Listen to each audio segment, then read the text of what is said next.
Happiness isn't a gift life hands to the lucky. It's a challenge, a decision, a discipline. It's something you wake up and fight for, especially when everything around you tells you not to.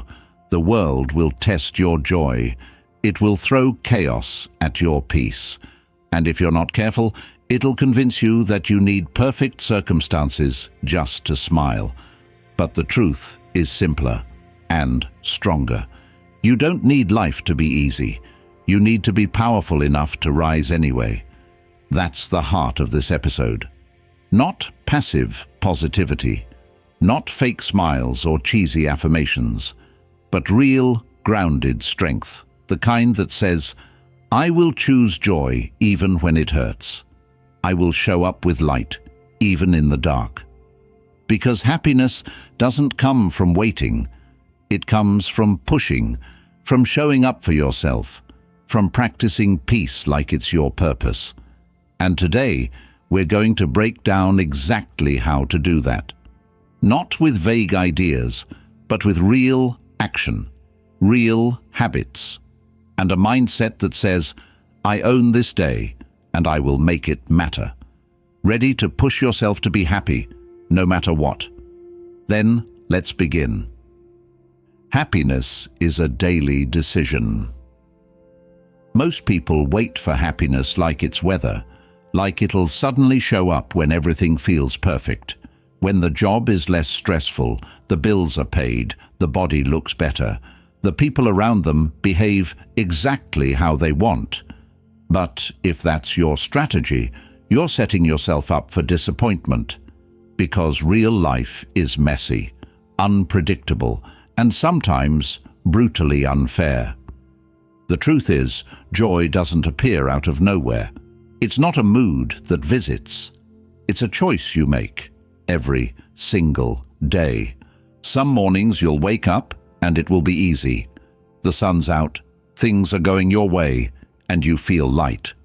But other days, you'll feel heavy for no reason. Tired. Office. Maybe you didn't sleep well. Maybe you're just emotionally drained. And it's in those moments that your decision matters the most. Will you give in to the weight? Or will you rise, not because you feel like it, but because you've trained yourself to? That's the difference between people who drift and people who lead their own lives.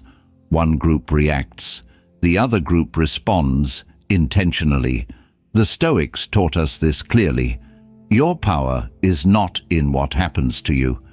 It's in how you choose to meet it. Marcus Aurelius didn't write Meditations on a peaceful beach. He wrote it while governing an empire under pressure and chaos. Yet he reminded himself and us that the mind is its own place. It can make heaven out of hell, or the opposite. So ask yourself, what are you choosing every morning? Are you choosing bitterness or peace? Are you choosing worry or direction? You won't always be able to control the first thought that pops into your head, but you can control the second one. You can pause, redirect, shift your focus. Say to yourself, today I will look for the good. I will fight for perspective. I will give this day my best, not because life is perfect, but because I choose to live it well. This doesn't mean ignoring pain. It means rising above it. It means seeing reality clearly and still finding a reason to smile. Not fake happiness, not forced joy, but the kind of steady, grounded strength that says, no matter what happens, I own my response. That's what makes you powerful. That's what turns ordinary people into warriors of the mind. Because when you make happiness a decision, not a reward, you stop waiting for joy and start becoming it. Start the day with intention. Your mind, first thing in the morning, is like a sponge. It's wide open, absorbing everything. The tone you set in those first 5 minutes doesn't just influence your mood, it defines the direction of your entire day. And yet, most people wake up and hand that moment away without a second thought. They grab their phone, scroll through notifications, open the floodgates to everyone else's urgency, drama, and noise. And just like that, they've lost control before the day even begins. But here's the truth. The world doesn't get to decide how you feel. You do. And if you don't claim those first few minutes with clarity and strength, the world will claim them for you with fear, comparison, and distraction. That's why you have to start your day with intention, not out of obligation, but out of self-respect. Because how you begin shapes how you show up, not just for others, but for yourself. This doesn't mean you need a perfect morning routine. You don't need to meditate for an hour or write a novel in your journal. All you need is 5 minutes. 5 quiet, honest minutes where you remind yourself, I'm in charge of this mind. I'm responsible for my energy. And today, I choose clarity over chaos. Maybe you take a few deep breaths. Maybe you repeat a phrase like, I will move with purpose. Maybe you simply sit in silence before the world gets loud. Whatever it looks like, own it. Because when you start your day with intention, you move differently. You don't rush out of bed in a panic. You don't stumble into your tasks like a robot. You carry a calm power that says, I'm not reacting to life. I'm leading it. That's what Stoicism teaches us, to create inner order before facing outer noise, to step into the day like a warrior, grounded, centered, clear. So tomorrow morning, before you check a single message, before you let the world in, pause. Ask yourself, what kind of energy do I want to bring today? And more importantly, what kind of energy will I protect myself from? That small moment of reflection isn't a luxury. It's a weapon, a compass, a quiet shield that guards your peace before the day tries to steal it. You owe yourself that, not because it's easy, but because you're worth showing up for. And when you begin each day with that kind of presence, you don't just survive the day, you shape it. Push yourself, especially when it's hard.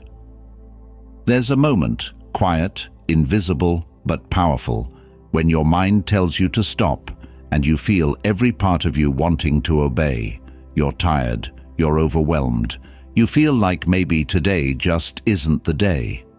And right there, in that exact moment, you face a choice.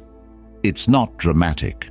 It doesn't look like a scene from a movie, but it's real, and it matters. Because this is where your future is built.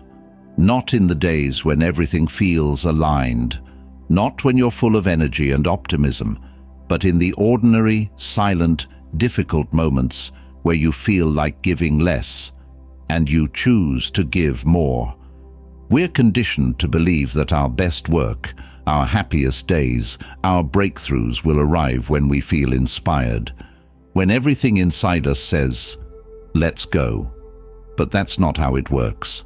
Inspiration is a myth if it's not backed by discipline, and waiting to feel like it, that's the trap. The people you admire, the ones who seem to rise no matter what, they're not different. They just understand something most people ignore. Motivation is a result, not a requirement. It comes after action, not before. And if you keep waiting to feel ready, life will pass you by. Pushing yourself, especially when it's hard, is the beginning of transformation, and not just the kind of surface-level change that looks good on paper, but the kind that rewires who you are. Every time you do the thing you didn't feel like doing, every time you get up, take the step, show up fully, you send a message to your brain. I am not controlled by emotion. I am not defined by how I feel. I move because I've decided to grow. The Stoics understood this intimately. Epictetus, born into slavery and later crippled, taught that difficulty is not a reason to retreat, but a fire that tempers the soul. Difficulties are things that show what men are, he said. That's why hardship matters, not because it's pleasant, but because it exposes you. It shows you to yourself. When it's hard, you see who you really are and who you have the potential to become. Are you someone who folds when things feel heavy, or someone who sharpens under weight? Think about your own life. The times you're most proud of, the times you still carry in your memory, they probably didn't happen during ease. They came from effort, from struggle, from moments when you kept going anyway. Those were the days that built you. That defined your inner standard. That gave you the strength to face the next challenge with more courage. But if you make comfort your God, if you decide that hard equals bad, that difficulty is a reason to step back, then you'll never know what's on the other side of that resistance. You'll stay soft, frustrated, dependent on perfect conditions to do what you know you should, and eventually that becomes a habit, one that eats away at your confidence from the inside out. So what's the solution? Stop asking if it's easy. Start asking if it's worth it. Don't measure your effort based on how much motivation you feel. Measure it based on how much you want the outcome. Want a strong mind? Then train it on hard days. Want emotional peace? Then prove you can act calmly even when chaos is loud. Want confidence? Then earn your own respect by doing the difficult thing consistently, no matter how you feel. This is what separates people who grow from those who stay stuck. The willingness to push, especially when it's hard. Not just when you're excited, not when the stars align, but when it's inconvenient, when it's uncomfortable, when your emotions are pulling you in the opposite direction. That's where greatness starts. So the next time you feel that heaviness, that voice that whispers, "Just skip today," lean in, smile at it, and move anyway, not because it's easy, but because that's how strength is born. Act first, feel later.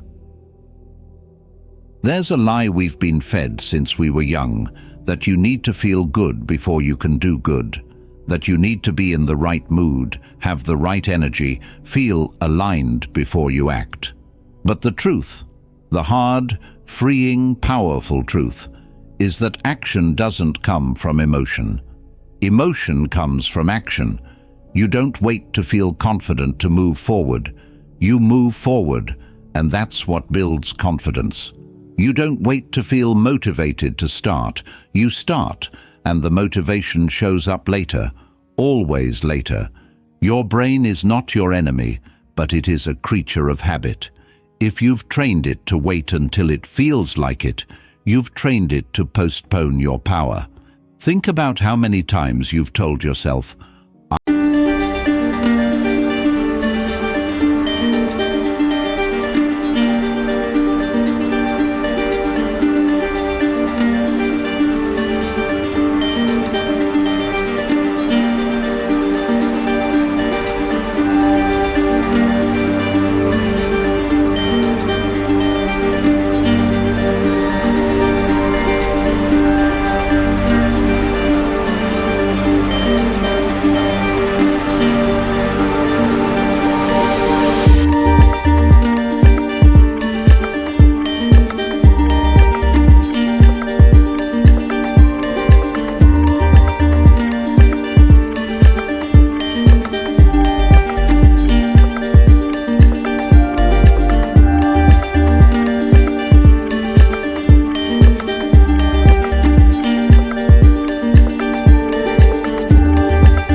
and suddenly the world changes shape.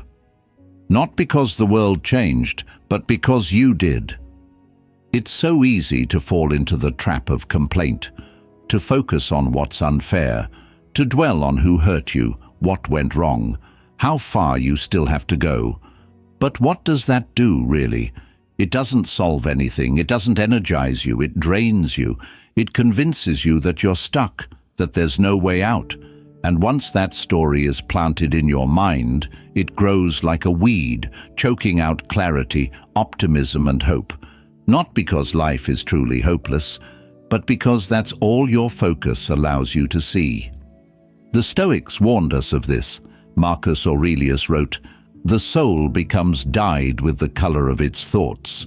Your internal state reflects what you dwell on. If you keep replaying old wounds, feeding your frustrations, and expecting the worst, then yes, your emotions will match that energy. But if you practice shifting your gaze, even slightly, you begin to reclaim power. You begin to ask different questions, not "why is everything against me?" but "what can I still control?" Not "why is this happening to me?" but "what strength is this building in me?" That shift matters more than you think, because feelings follow focus. If you spend your day obsessing over what's wrong, then no amount of distraction, entertainment, or even success will bring peace. You'll still feel unsettled, still feel stuck. But focus on possibilities. Focus on what's within your reach, what you're grateful for, what you're building, and watch how your energy shifts. You don't need a perfect life to feel good. You need a better lens. This is where happiness becomes a skill, not just a feeling. It's the ability to redirect your mind when it spirals, to catch yourself when you start feeding the wrong fire, to say, "Yes, there's difficulty, but I choose not to make that my identity." That choice, made again and again, creates resilience. It builds emotional flexibility. It gives you the space to rise, even when your situation hasn't improved yet. So the question becomes, what are you magnifying right now? What do you keep feeding with your attention? Is it helping you grow or keeping you afraid? Is it pulling you closer to the life you want or anchoring you in the past you're trying to escape? You always have the power to shift your focus, not once, not perfectly, but consistently. And every time you do, you train your mind to serve you, not sabotage you. Remember, your attention is the currency of your life. Spend it on what strengthens you, not what weakens you, because where focus goes, emotion follows. And if you want to feel stronger, calmer, more empowered, it begins with what you choose to see. Feed your mind like you feed your body. If someone told you they haven't eaten in days, you'd worry for their health. You'd tell them they need fuel, that the body can't function without nourishment. But here's the strange thing.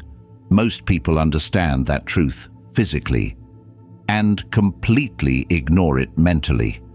They feed their bodies 3 times a day, but starve their minds for months. Worse, they don't just starve them, they pollute them with endless scrolling, with drama, with shallow content that doesn't uplift, doesn't challenge, doesn't inspire. And then they wonder why they feel stuck, drained, or numb. What you consume mentally matters just as much, if not more, than what you eat. Because your thoughts shape your perception. And your perception, that's your entire experience of life. It doesn't matter what's happening out there, if what's happening in here is chaotic, anxious, or disconnected. That's why protecting your mental diet isn't a luxury. It's survival. It's strength. It's what separates the reactive from the intentional. You don't need to read 10 books a month to feed your mind, but you do need to ask, what am I putting into my head today? Is it noise or wisdom? Is it complaints or solutions? Is it gossip or growth? You become what you consume, slowly, invisibly, inevitably. The same way junk food weakens the body over time, mental junk weakens your clarity, your discipline, your peace. That's not an exaggeration. That's a fact backed by how the brain wires itself. Neurons that fire together, wire together. So if you spend hours feeding your brain low-quality content, guess what kind of thoughts will dominate your mind? This is where Stoic practice becomes practical. The Stoics didn't have Instagram or podcasts, but they were ruthless about what they allowed to enter their minds. They guarded their thoughts like a fortress. They read deeply, reflected often, and chose their influences carefully. Not because they were trying to be pure, but because they understood that the mind, like the body, becomes what it's trained with. And in our time, that training is constant. Every scroll, every video, every conversation, it's either sharpening you or softening you. So build a habit of feeding your mind intentionally. Start the day with something meaningful. A short passage from a book that reminds you who you want to be. A podcast that challenges your thinking. A conversation that deepens your understanding. And throughout the day, audit your input. Catch yourself when you're slipping into mindless consumption, not with guilt, but with awareness. Because mental strength is built exactly like physical strength, with repetition, effort, and the right fuel. You wouldn't expect a great body by eating once a week. Don't expect a great mindset by reading one quote a month. If you want clarity, focus, creativity, and joy, you need to feed those states. You need to nourish them, water them, prioritize them. So the next time you reach for your phone, pause and ask, is this feeding me or draining me? The answer will tell you everything. Protect your mind like your future depends on it, because it does. Your focus, your mood, your growth, your ability to push through hard days. All of it begins with what you allow in. Treat your mind with the same care, the same love, the same discipline you'd give your body if you were training for something great. Because you are. You're training for a life that's worth living. A life that's lived awake, alive, and fully present. And that starts with what you feed yourself, not just on your plate, but in your thoughts. Gratitude isn't a luxury, it's survival. When life feels heavy, when everything seems to be falling apart, the last thing most people want to hear is, be grateful. It sounds tone-deaf, it feels dismissive. But that's only because we've misunderstood what gratitude really is. Gratitude isn't pretending everything's okay. It's not blind optimism. It's not a denial of hardship. Gratitude is defiance. It's the inner rebellion that says, I will not let pain define the totality of this moment. It's not a luxury reserved for good days. It's a survival strategy for the worst ones. The brain is wired to detect threats. That's how it keeps you alive. But in a modern world overflowing with negativity, that same survival mechanism can turn toxic. It becomes a loop, scanning for what's wrong, replaying every mistake, every slight, every fear. And left unchecked, it doesn't just cloud your mood. It alters your entire worldview. Suddenly everything feels like a problem, and the more you focus on what's wrong, the more you miss what's right. Gratitude breaks that cycle, not by ignoring the hard stuff, but by anchoring you in reality. Because no matter how difficult life gets, there is always something, however small, that remains untouched. A breath. A moment of silence, a lesson learned, a person who cares, a sunrise you didn't ask for but received anyway. These aren't cliches, these are lifelines. When your mind is spiraling into stress or sadness, gratitude brings you back to center. It grounds you. It reminds you, yes, this hurts. But this is not everything. The Stoics practiced this daily. They reflected on what could be lost, not to feel depressed, but to remember what matters. Seneca would write about death and misfortune not to scare himself, but to sharpen his appreciation for what he still had. That's the essence of gratitude. It's not just noticing the good. It's realizing the fragility of it and choosing, again and again, not to take it for granted. You don't need a journal to practice gratitude, although that helps. You just need presence, a willingness to pause in the middle of your mental chaos and ask, what is still beautiful right now? It could be the strength you're building by enduring this pain. It could be the fact that, despite everything, you're still trying, still waking up, still breathing, still showing up for life, even when it doesn't show up the way you wanted. That's not weakness, that's resilience. That's how you reclaim emotional balance when everything feels off. Because gratitude doesn't erase pain. It gives you the strength to carry it. It widens your perspective so the hurt doesn't swallow the whole day. It lets you feel fully without drowning. And here's the hidden truth. People who practice gratitude regularly don't do it because their lives are easier. They do it because they've learned how to navigate the hard days better. They've trained themselves to see light even when darkness is louder. And in doing so, they've built an inner stability that no external circumstance can steal. So when life gets loud, when everything in you wants to spiral, pause, look around, look within, and name just one thing you're thankful for, one thing that still works, one thing that still matters. Say it out loud. Let it interrupt the noise. And if you do that enough, your nervous system starts to relax. Your thoughts soften, and you remember, even here, even now, you still have access to peace. Because gratitude isn't just a feel-good practice, it's a form of mental armor. And in a world that's constantly pushing you to focus on what's missing, gratitude is how you fight back. Your habits shape your emotions. Most people think their mood is something that just happens to them, like the weather. Some days it's good, some days it's bad, and they have no idea why. But the truth is far simpler and far more powerful. Your emotions don't come out of nowhere. They're shaped daily by the things you do, the routines you follow, the signals you send to your brain moment by moment. Your habits aren't just about productivity. They're the foundation of how you feel. That's why when your habits fall apart, your emotional state often does too. You don't need some complex 10-step ritual to feel better. You need basics, the kind of basics most people overlook. Are you drinking enough water? Are you moving your body every day, even just a little? Are you getting sunlight, stepping outside, breathing deeply? It sounds almost too simple, but that's the point.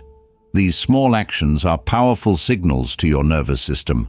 They tell your brain, I'm safe, I'm engaged, I'm alive. And when you ignore them, your body doesn't just get tired, your mind starts to shut down too. Think about it. When you skip meals, overconsume caffeine, sleep inconsistently, or stare at your phone for hours without rest, what happens? You don't just feel physically worse. You start to feel emotionally unstable. You're more reactive, less patient, more negative. You feel disconnected from yourself. And then you blame it on your job, your relationships, your circumstances, when really it's your daily choices that are whispering in the background, shaping your entire internal world. This is where true emotional intelligence begins. Not with big breakthroughs, but with consistency. The Stoics understood this. They lived with discipline not because they were obsessed with control, but because they knew the body and mind are deeply connected. A calm, ordered life leads to a calm, ordered mind, and an undisciplined body often leads to chaotic thoughts and unpredictable emotions. So instead of trying to fix your mood when you're down, go back to the basics. Ask yourself, did I move today? Did I fuel myself with something nourishing? Did I take even 5 minutes away from screens to breathe and reflect? These aren't minor details. They're emotional anchors.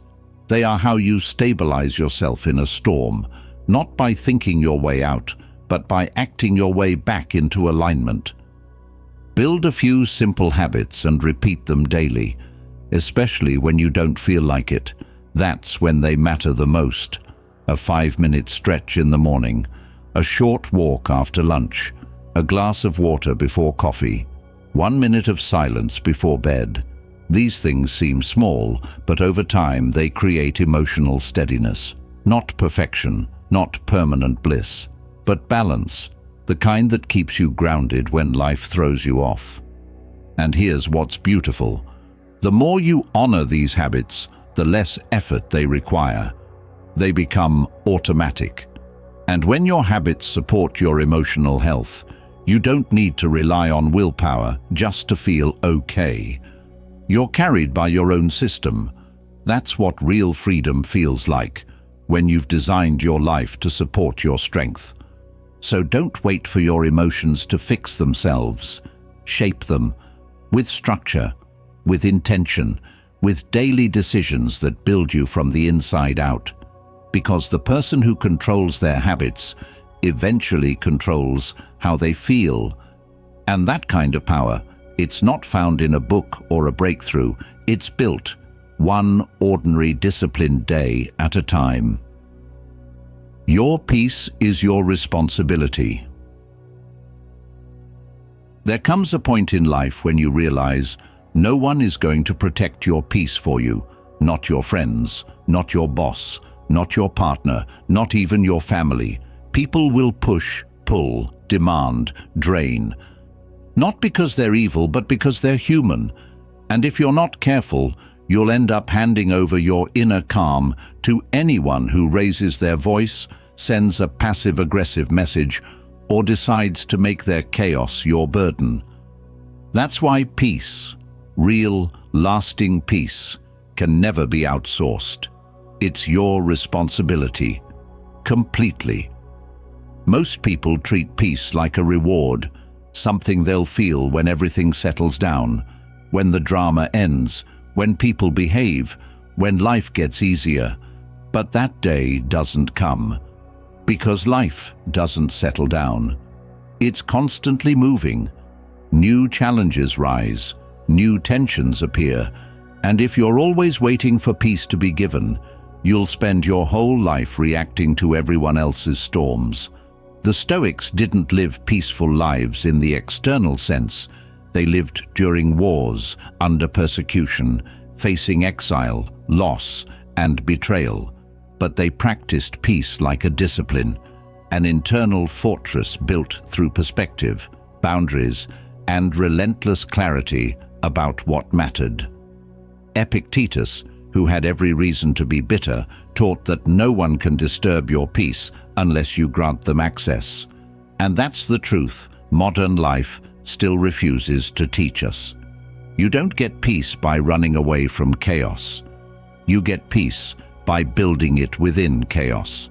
That means learning to say no, not as an act of aggression, but as an act of self-respect. It means stepping back from arguments that go nowhere, letting go of people who treat your peace like it's disposable, refusing to explain yourself to those committed to misunderstanding you.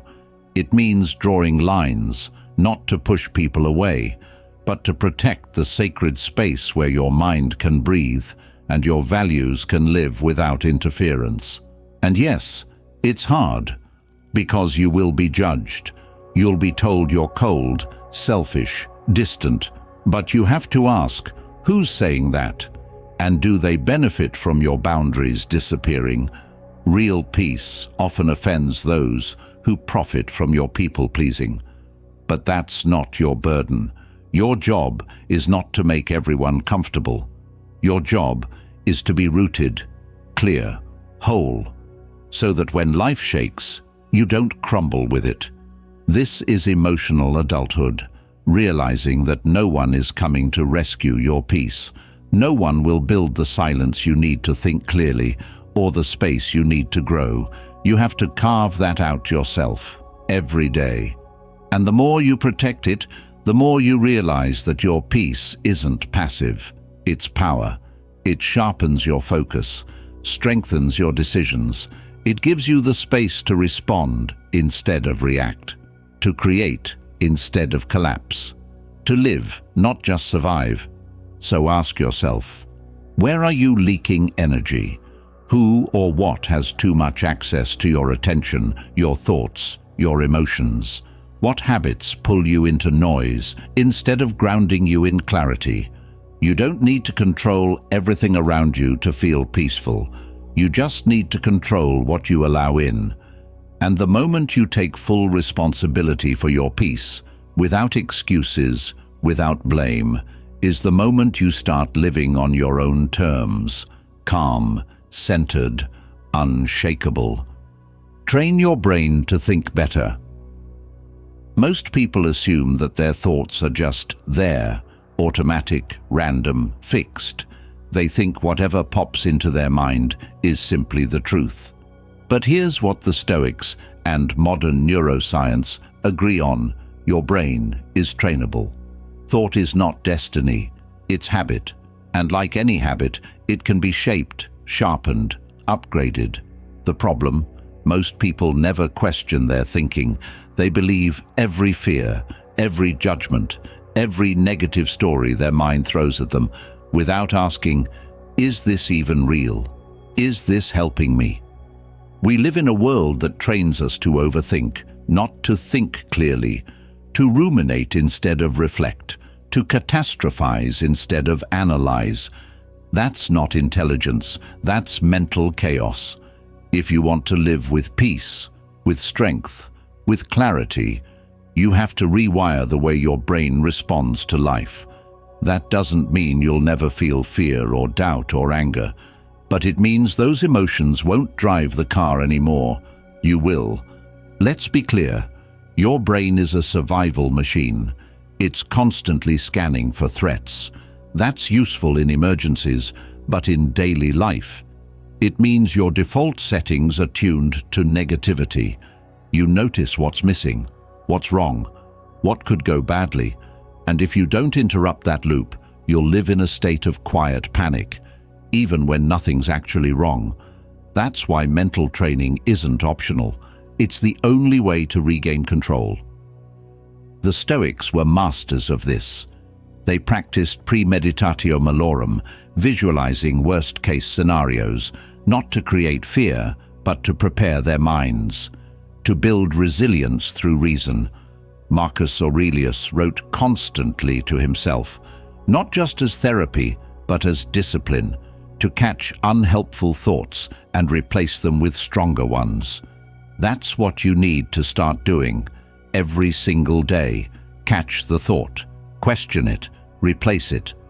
Here's how it looks in practice. You think, I'm not good enough. Stop. Ask, where's the evidence? Would I speak to someone I love this way? What's a more useful thought I can choose right now? It doesn't have to be fake positivity, just honesty with strength. Something like, I've failed before, but I've also grown.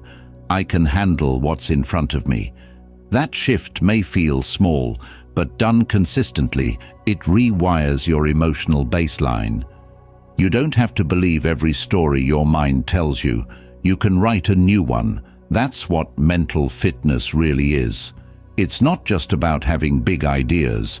It's about building strong filters, knowing what to keep and what to throw out, knowing when to step back and say, no, I don't have to think like this just because it's familiar.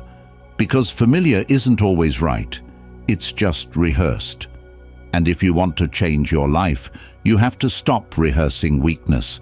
You have to stop strengthening self-doubt by repeating it without resistance.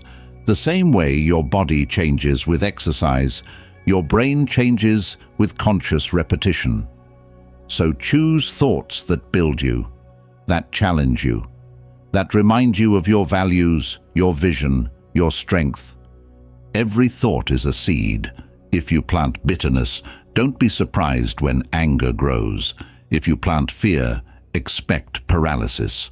But if you plant clarity, discipline, and courage, that becomes your new reality. Slowly, quietly, powerfully. So starting today, stop being passive with your mind. Train it, shape it, teach it to think in ways that serve your peace, not steal it. That's how you become emotionally untouchable, not by avoiding hard feelings, but by becoming stronger than the thoughts that try to break you. Don't chase the feeling, build the habit. There's a dangerous idea floating through the self-help world that you need to feel inspired to act. That motivation is the spark you wait for, and once it arrives, you'll suddenly leap into action with clarity and drive. But ask anyone who's actually built something meaningful, a business, a body, a mindset, a life, and they'll tell you that spark? It's rare. It doesn't show up on schedule, and if you wait for it, you'll waste your life standing still.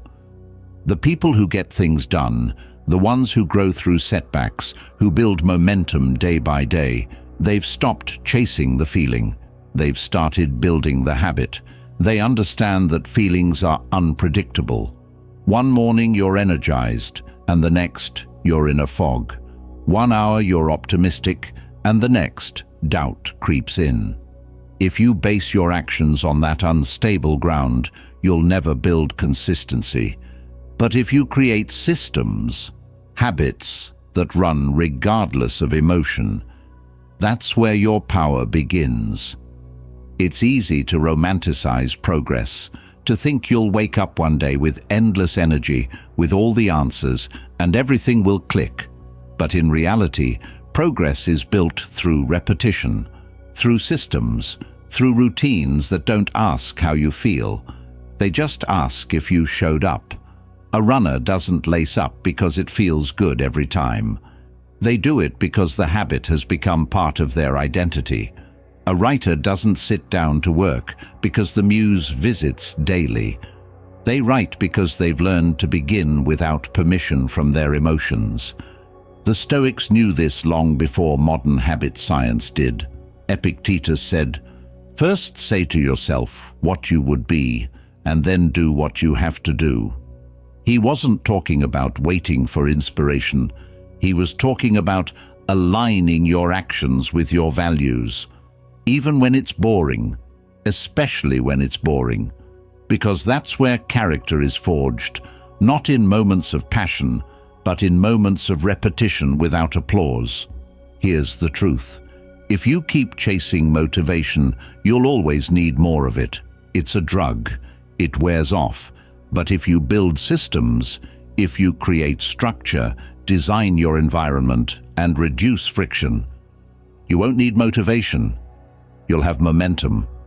And momentum is more powerful. It doesn't ask for hype. It asks for discipline. It doesn't shout. It moves quietly, steadily, every day.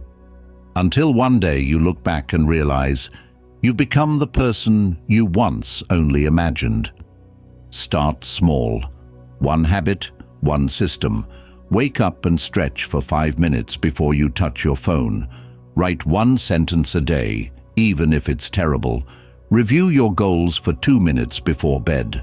These aren't life-changing actions on their own, but done consistently, they become life-changing because they prove to your brain, I don't need to feel ready. I move anyway. And that identity, that's where real power comes from. So stop asking, do I feel like it? Start asking, what would the disciplined version of me do right now? Then do that, not perfectly, not dramatically, just consistently. And over time, that discipline becomes part of you. It becomes automatic. It becomes stronger than the mood swings, the setbacks, the doubts. Because you don't need to feel like it to move. You just need to move and let everything else catch up. Refuse to be a victim. It's one of the hardest truths to face, that life doesn't owe you fairness, that some people will hurt you without reason, that opportunities will slip through your fingers no matter how hard you worked, that some pain will come that you didn't deserve and didn't see coming. And yet, here you are, still breathing, still standing, and in that fact alone, you hold more power than you realize.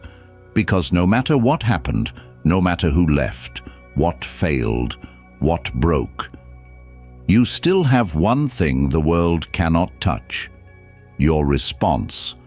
That's what Stoicism teaches us again and again, that while the world may take much from you, it cannot take your ability to choose how you meet it. But victimhood, it steals that choice. Not because it's wrong to feel pain, but because it teaches you to stay there.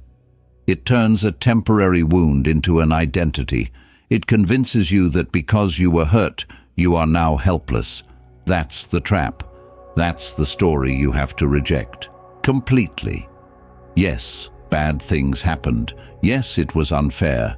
Yes, it's okay to feel angry, confused, and exhausted. But after the storm settles, you have a decision to make. Do I stay in the narrative of pain, or do I write a new one? Because every time you replay the betrayal, the injustice, the failure, without stepping into ownership, you give your power away. You let your past narrate your future. You let pain become your compass. And that is how people remain stuck for years. Not because they didn't suffer, but because they made their suffering their story. Marcus Aurelius wrote, "Choose not to be harmed, and you won't feel harmed. Don't feel harmed, and you haven't been." That isn't denial. It's discipline. It's the refusal to give your energy to blame when you could give it to rebuilding. You can acknowledge what happened and take responsibility for what happens next. That's not weakness. That's the beginning of strength. And here's the shift. Responsibility doesn't mean self-blame. It means realizing that your healing is your job. Your progress is your job. Your peace is your job. No one is coming to save you. And that's not something to mourn. That's something to embrace. Because once you stop waiting for the apology that may never come, the justice that may never arrive, the perfect circumstances that may never form, you're free to act, to build, to become. Victimhood drains you. It convinces you that life is happening to you instead of through you. But you're not powerless. You're not the same person who was hurt, because now you're aware, you're awake. And that awareness is a seed. It's the beginning of wisdom, of strength, of boundaries. It's the fire that says, I may have been broken, but I am not finished. So stand up, reclaim the narrative, refuse to let your worst day define your identity. You are more than what hurt you. You are the architect of what comes next. Stop waiting for closure. Give it to yourself. Stop waiting for life to hand you healing. Start building it with what you have. Brick by brick, thought by thought, day by day. Because the moment you refuse to be a victim is the moment you become something far more powerful, a creator, a fighter, a force, not untouched by pain, but transformed by it. The hard days count the most. It's easy to love life when everything flows, when the sun's out, your plans work, and people treat you well. But those days aren't the ones that build you. They're nice, they're necessary, but they're not where your strength is forged. The real transformation, that happens in the silence, in the heaviness, in the days when you don't want to get up, when the world feels indifferent, and when the only thing pulling you forward is something deeper than motivation. It's your will, That's why the hard days matter more than we give them credit for. They're not detours from the path. They are the path. They're the training ground where patience is tested, character is carved, and inner strength is called forward. They show you who you are, not the version you show others, but the raw, honest, unfiltered version that appears when life strips the comfort away. And that version, that's the one that holds power. The Stoics didn't just prepare for adversity, they welcomed it. Not because they were masochists, but because they understood a hard truth. The obstacles are the curriculum. Epictetus said, "Difficulties show a person's character." So, when trouble comes, think of it as training. That mindset flips everything. It means that instead of seeing your struggle as punishment, you start seeing it as preparation. Think of the days you were most tempted to give up, the ones where you felt invisible, misunderstood, defeated, the ones where your energy was gone and your heart was heavy. And yet, you kept going. Maybe you didn't move fast. Maybe you didn't feel strong, but you showed up. And that matters more than you realize, because every time you keep going, especially when you don't feel like it, you send a message to yourself. I'm not here to coast. I'm here to grow. We often forget that strength isn't loud. It's not the speech you give or the moment you post. It's quiet, private, internal. It's the moment you take a deep breath and do what needs to be done, even though no one sees it. It's the calm choice in the middle of the storm. It's deciding to stay kind when life has made you bitter. It's getting back up, not once, but every time. And here's the truth. If you only value your good days, you'll always hate half your life. You'll resist the seasons that are meant to shape you. But when you learn to appreciate the difficult days, not for how they feel, but for what they give you, you unlock something powerful. You stop fighting the process. You stop waiting for things to be easy. You start understanding that pain is not the opposite of growth. It is growth in disguise. So the next time you wake up with that heaviness, that fog in your mind, that ache in your spirit, remember, this is the day that counts. This is the day that matters, not because it's fun, but because how you meet this day will echo in every day that follows. Your future self is watching how you handle this moment, and when you push through, even gently, even slowly, you give that future self more strength to stand on. Honor your hard days. Let them do their work. Let them shape you, challenge you, deepen you. Because one day, when you look back, you'll realize it wasn't the easy days that made you. It was the ones where you had every reason to give up. And did and didn't. Joy doesn't come from the outside. There's a subtle lie that creeps into our minds, not all at once, but through repetition.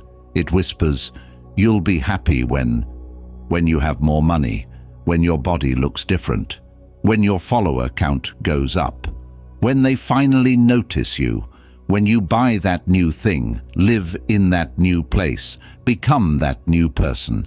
And the world reinforces it constantly. Advertisements, social media, culture.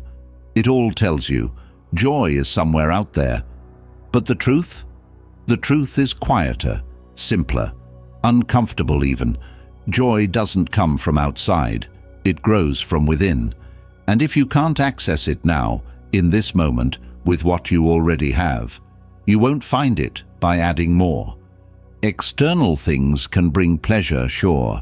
They can bring comfort, even excitement. But that's not the same as joy. Pleasure is fleeting.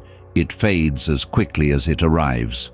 But joy, real, grounded, sustainable joy, is a state of alignment. It's what happens when who you are matches how you live. It's not about what you have. It's about how you show up. You can have everything the world celebrates, and still feel empty.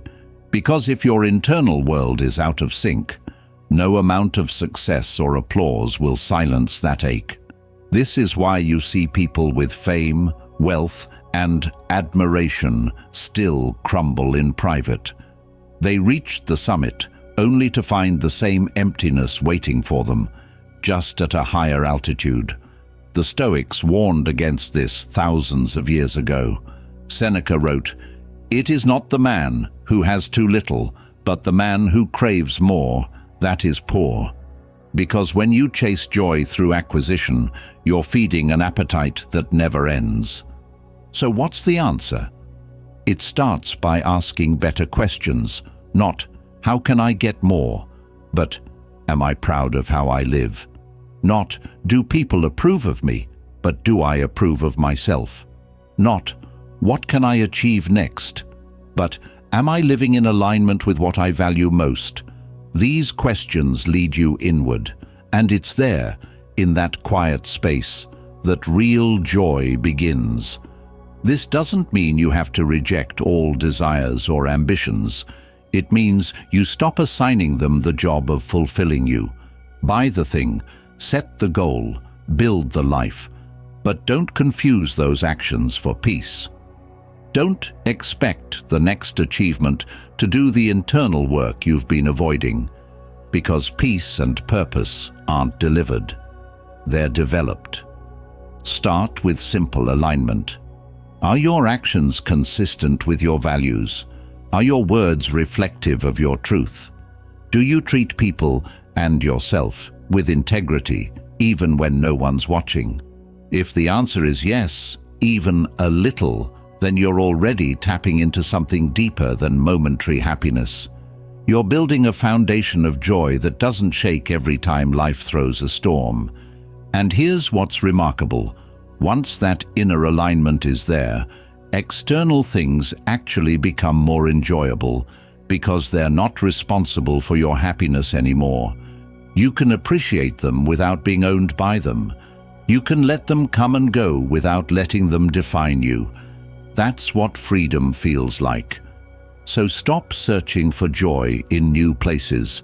Create it in familiar ones, in how you speak to yourself, in how you treat others, in what you choose to do today, not for praise, but because it's who you are. That's where the good life begins. Not someday, but right here, right now. Keep it simple. There's a reason we feel overwhelmed so easily. We've made life too complicated, too noisy, too fast. We stack our schedules with things that don't matter, compare ourselves to strangers online, chase too many goals at once, and then wonder why we feel exhausted, scattered, disconnected. But deep down, we already know the truth. Most of what drains us isn't required. It's self-inflicted. We've forgotten the power of simplicity, the kind of life that's clear, grounded, uncluttered. Not empty, just focused. Simplicity is not about doing less. It's about doing what matters most. And when it comes to happiness, that's everything. Because the more complicated your life becomes, the harder it is to feel connected to anything real. Joy hides in clarity. It lives in small moments, the ones we're often too distracted to notice. A quiet walk, a deep breath, a meaningful conversation. These aren't backup plans when success fails. They're the core ingredients of a good life. The Stoics lived this truth long before minimalism became trendy. Marcus Aurelius reminded himself often to return to the essence, to let go of the excess. If it is not right, do not do it. If it is not true, do not say it. That's simplicity in action, not just in your calendar or your closet, but in your character. To live simply is to live with intention, to strip away the unnecessary and make space for peace. Because peace needs space, and clutter, mental, emotional, physical, chokes it. Look at your daily life. Where are you overcomplicating things? Are you filling your time with obligations that don't align with your values? Are you holding on to relationships that feel heavy out of guilt or fear? Are you trying to be too much for too many people? That noise, that pressure, that fragmentation, it's not strength, it's erosion. It pulls you away from yourself. And the further you drift from simplicity, the more fragile your joy becomes. But when you simplify, everything changes.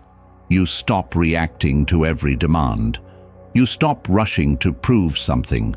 You create a rhythm, a space where your nervous system can relax, where your mind can breathe. Simplicity doesn't mean doing nothing. It means doing what actually counts. What feeds your spirit, not just your calendar. So what does that look like in practice? It means saying no more often, kindly but firmly. It means unplugging when you're full. It means stopping to enjoy your coffee instead of scrolling while drinking it. It means prioritizing real connections over endless networking.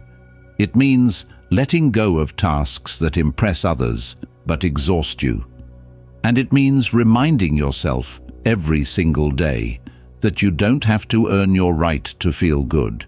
You just have to stop making it harder than it needs to be. The best days are rarely the ones packed with activity. They're the ones where you felt calm, present, human. You laughed without forcing it. You rested without guilt. You connected without filters. That's not accidental. That's the result of simplicity, of choosing peace over pressure, clarity over complexity. So if life feels heavy right now, don't add more. Subtract. Clear the noise. And come back to what you already know. That real joy has always been simple. You've just been too distracted to see it. End the day with gratitude, too. We often talk about starting the day strong, with purpose, with intention, with clarity. But we forget something just as important. How you end your day is just as powerful, because the final thoughts you feed your mind before sleep become the soil your dreams grow from. They shape your nervous system. They decide whether your rest is deep or restless, whether your mind settles or spirals. That's why ending the day with gratitude isn't just a feel-good habit. It's a strategy, a form of emotional and mental closure, a way to say to yourself, even if today wasn't perfect, it still mattered. Your mind naturally clings to what went wrong. It replays the awkward moment, the missed task, the thing you wish you said differently, and without intervention, it turns those small moments into heavy stories. That's why gratitude at night is so vital. It doesn't erase what went wrong. It balances it. It zooms out. It reminds you that your day wasn't only stress and noise and imperfection. It was also growth, progress, a conversation that made you think, a moment you kept your cool, a breath you paused to take when you almost snapped. The Stoics understood the importance of daily reflection. Epictetus encouraged his students to review their day each evening, not with shame, but with awareness. What did I do well? What can I improve? Did I live according to my principles? These questions weren't punishments, they were pathways to growth. But here's the part we must add in modern life. Gratitude. Because without it, even self-reflection becomes a trap, a checklist of what you didn't do. But when you add gratitude, the tone shifts. You begin to see your effort, not just your flaws. And it doesn't need to be complex. Just take one quiet minute. Before your head hits the pillow, ask yourself, what am I thankful for today? Not the big stuff, the small things, the smile from a stranger, the moment you almost gave up but didn't, the meal you got to eat, the text that made you laugh, the fact that you're still here, still breathing, still learning, still fighting to become someone better. These aren't minor details. They're evidence that even in chaos, beauty remains. Gratitude before sleep rewires your brain. Studies confirm it lowers stress hormones. It improves sleep quality. It activates areas of the brain associated with well-being. But beyond the science, it simply makes life feel more whole. Because each day, no matter how hard, carries a spark of meaning. And gratitude helps you catch it before it disappears into the next rush of tomorrow. So build this habit like a ritual, not because it's trendy, but because it's transformational, because it closes the loop. It teaches your mind to rest in appreciation, not anxiety. It gives your heart a reason to soften, even when the day felt sharp. And it strengthens your ability to wake up the next morning, not feeling behind, but grounded, already connected to what matters. Let each night be a quiet victory, a moment where you say to yourself, I didn't do everything perfectly, but I tried, and I saw beauty, and that is enough. When you end your day like that, with presence and peace, you're not just going to sleep, you're healing, you're growing, and most importantly, you're remembering what truly makes a life worth living. Happiness isn't a mystery, it's a practice, a daily quiet rebellion against chaos, distraction, and the temptation to wait for life to be perfect before you allow yourself to feel joy. It doesn't require wealth. It doesn't demand applause. It's not the result of having everything figured out. It's the result of showing up for yourself day after day, in the mess, in the ordinary, in the silence that most people try to escape. What we've uncovered in this episode is simple but not easy. Your happiness isn't out there waiting to be found. It's being built right now in how you think, how you move, how you respond, how you treat yourself when no one's watching. It's in the way you start your morning with intention and end your night with gratitude. It's in the habits you choose, the boundaries you enforce, and the thoughts you train. Happiness, real happiness, is forged through repetition, not luck. And maybe that's the most empowering truth of all. You don't need to chase some distant version of life to feel better. You just need to take responsibility for how you live this day. Because when you show up with discipline, with presence, with courage, you begin to experience a kind of joy that doesn't depend on what happens around you. It comes from who you've chosen to become.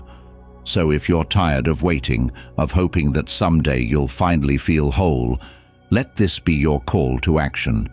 Don't chase the feeling. Build the system. Build the structure.